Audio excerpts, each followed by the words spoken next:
I wish you well as Leader of the Opposition. I now call Dame Caroline Dinenage. Question number 1, Mr. Speaker. Prime Minister. Mr. Speaker, can I begin by congratulating President-elect Trump on his historic election victory. As the closest of allies, the UK and US will continue to work together to protect our shared values of freedom and democracy. And having had dinner with President-elect Trump just a few weeks ago, I look forward to working with him in the years to come. May I also welcome the Leader of the Opposition to her place, my 4th Tory leader in 4.5 years. But I do look forward to working with her in the interests of the British public. Mr. Speaker, this weekend is Remembrance Sunday, and people across the country will come together to pay solemn tribute to those who made the ultimate sacrifice, defending the values and freedoms that we enjoy today. And I'm sure the entire House will join me in paying tribute to them. Mr. Speaker, this morning I had meetings with ministerial colleagues and others. In addition to my duties in this House, I shall have further such meetings later today. Dame Caroline. Thank you very much, Mr. Speaker. My constituent Susan is going to miss out on her winter fuel allowance this winter because she's just £10 above the pension credit threshold. So as well as losing out on this vital money to keep her house warm, she also doesn't get the £150 warm home discount. She doesn't get the £169 free TV licence or free NHS prescriptions. For the sake of a tenner, Prime Minister, is this fair? Prime Minister. Mr. Speaker, we passed a budget which was to fix the foundations of this country and to rebuild our country. And one of the issues we had to confront was the £22 billion black hole that was left by the last government. We've taken the tough decisions. That will stabilise our economy. That means we can commit to the triple lock, and that means that pensioners will be better off seeing the increase in their pension they would have been under the party opposite. Jacob Collier. Thank you, Mr. Speaker. Every week I meet hard-working families in Burton and Uttoxeter who are juggling raising their children and their family finances when they hear the party opposite and its new leader say that maternity pay has gone too far. They are terrified about what this means for them. To ease the worry felt by thousands of hard-working families, can the Prime Minister please commit that he has no plans to change maternity pay or to roll back the hard-won rights of working families? Well, I thank my honourable friend for his question. He's a champion for families in his constituency. My answer is simple, yes. And I don't agree with the Leader of the Opposition when she says that maternity pay is excessive and that it's gone too far. I come to the Leader of the Opposition, Kemi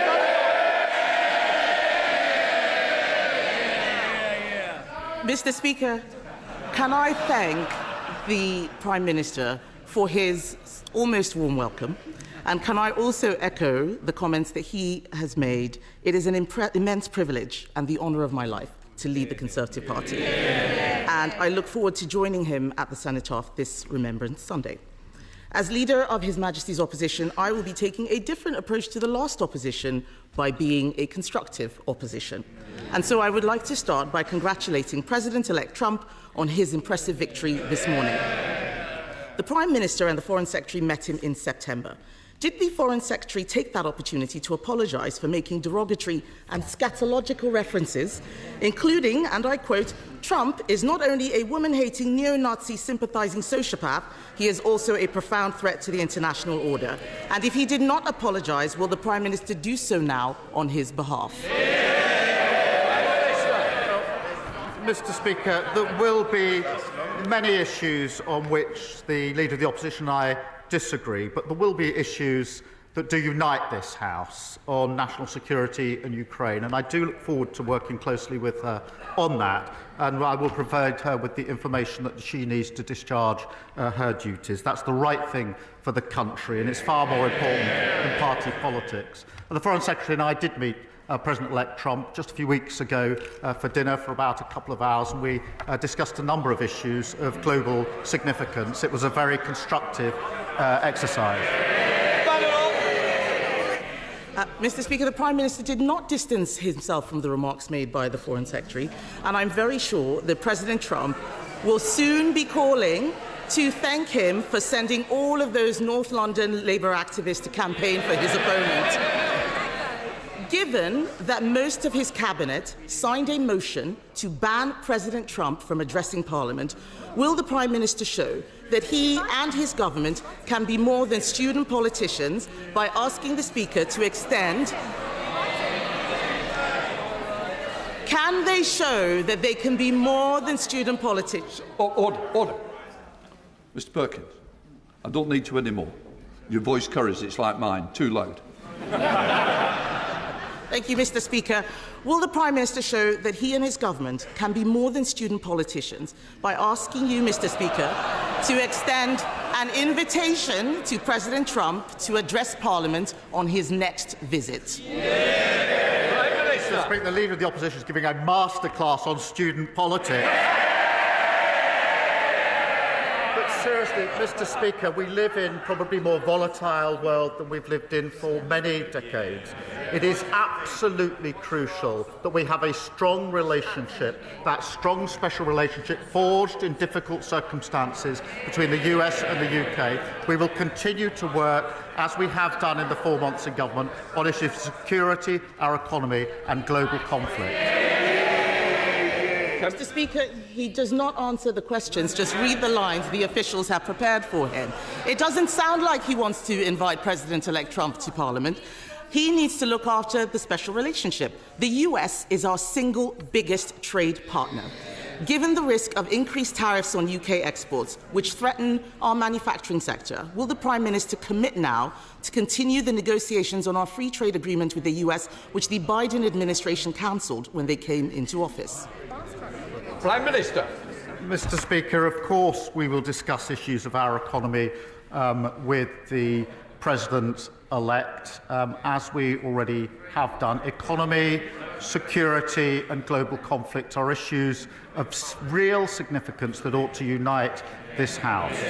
But when it comes to the economy, what we've done with our budget is to fix the foundations after 14 years of return to economic stability of the £23 million black hole. We've protected the pay slips of working people. We've done the single biggest investment in our country for a generation in the NHS, in schools and homes. We've given a pay rise to the 3 million lowest paid. If she's opposed to that investment or the pay rise for working people, she's a straight talker as I understand it. Perhaps she should say so. Mr. Speaker, discuss, chat. He has no plans whatsoever. No plans whatsoever for building on the special relationship. He needs to realise that we in this country rely on our single biggest trade partner. President Trump is also right to argue that Europe needs to increase its defence spending. The last Conservative government committed to raising defence spending to 2.5% by 2030. Will the Prime Minister finally match this commitment? Mr. Speaker, there is no more important duty than keeping the people of this country safe. And it was the Labour government that signed the NATO treaty in the first place, and we are strong supporters. We have a strategic defence review. We are committed to 2.5%. Well, I would remind the last time 2.5 was met was under the last Labour government. 14 years, and they never did it once. Last year, the NAO identified a £17 billion black hole in the MOD finances. The former Defence Secretary said the previous government hollowed out the armed forces, and the plan they put forward at the election was pure fantasy. Kemi Badenoch. Mr. Speaker, he will not make that commitment. That is very clear. All that he is doing...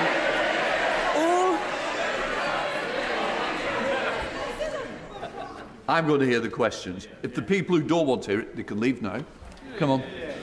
Mr. Speaker, he will not make that commitment, and yet the world is getting more dangerous. His Chancellor's budget did not even mention defence. The Chancellor's budget last week was a copy and paste of Bidenomics. It turns out that a high spending, high borrowing, high inflation approach is less popular than she may have thought.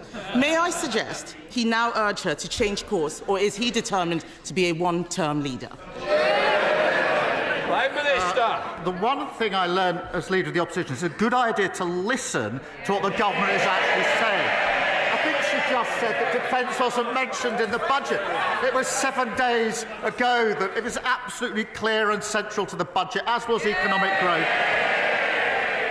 We are fixing the foundations. We're giving a pay rise to millions of people. We're picking up the mess that they left, 22 billion, and a tax rise and a pay rise for working people. And I haven't heard yet her welcome that pay rise for the 3 million lowest paid workers.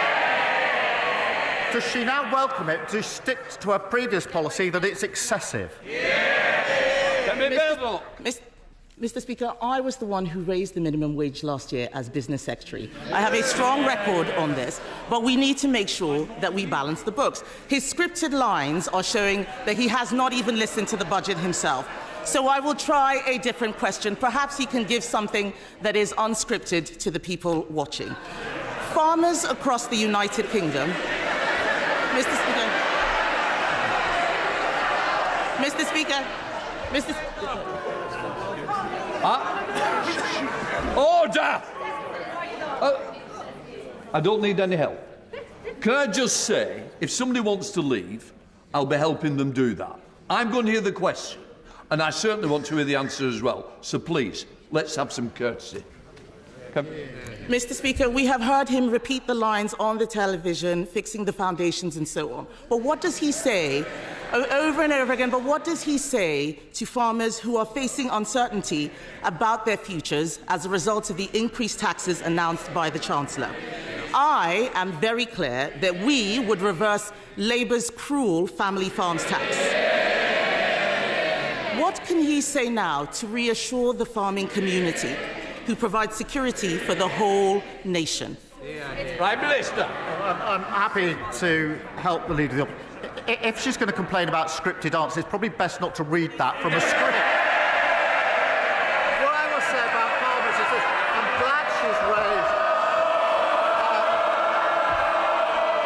I'm glad she's raised farmers, because the budget last week put £5 billion over the next 2 years into farming. That's the single biggest increase, unlike the £300 million, which was underspent under the last government.